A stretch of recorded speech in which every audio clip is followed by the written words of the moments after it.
өглөөний мэндүргээ бүгдэнд. За битэрийн 1 сарын 1 чуулган дээр юу лээ? Тодорхой асуудал тавиад тэр асуудлын хариулт юм дээрээс болоод битэрийн шүүхийн асуудал үүссэн. За шүүхийн асуудал бол нэлээд сунжирсан 2-3 удаа шүүх хурал болсон.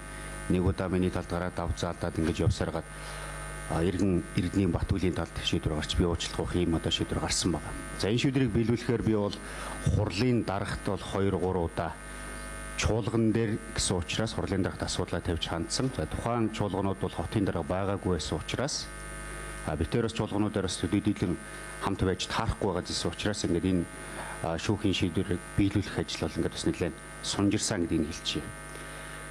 За үндсэндээ бол тэр санзаа амд байдаг нэг хаусны асуудал, Сонор плазагийн юм хоёр асуудлаар нэр төр талдсан. За чуулган дээр удаадараа одоо намайг гүтгэж доромжилж гинэ гэсэн ийм асуудал тавьсан.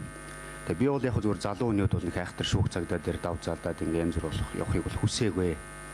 Тэгээ одоо насаараач тэр туршлагаараач тэр надаас одоо ах хүн шүүхийн шийдвэр нэгэд гарцсан шүүхийг хүндэлж байна. Ингээд Гамбаяр миний би Эрдэнийн Батүлээс иргэний шүүхийн шийдвэрийн дагуу танаас албан ёсоор уучлалт хүсэж байна. Ер нь зүгээр энэ шүүхийн шийдвэр гарлаа гэд нэг хүзэл бодол өөрчлөгдөд хувираад байгаа зүйл бол алга. Харин цаашдаа шүүх цагдаагаар ингэж далаалгаж юм уу ямар нэгэн байдлаар асуудал би хандахгүй баха. Ийм арга замаар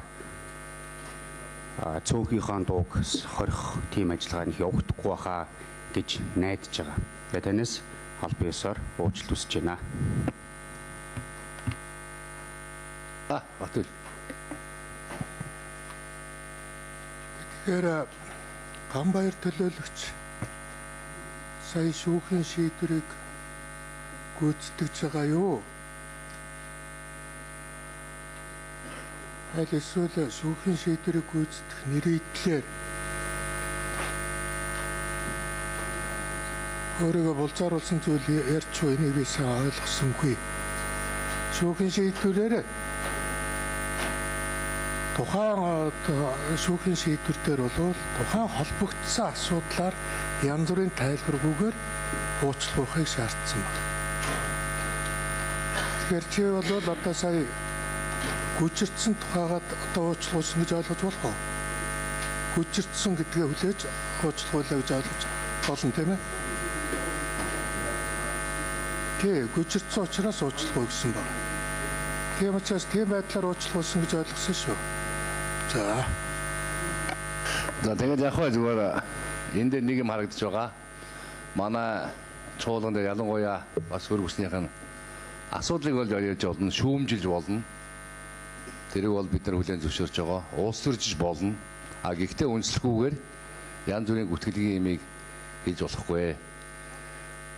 Цэрэг цагдаагаар айлгсан юм байхгүй. Одоо энэ дотор сууж байгаа сөрөгчөнч байна уу, олонхонч байна уу, цөөхөнч байна уу? Бүгдээрээ хууль шүүхийн өмнө тэгш хэрэгтэй.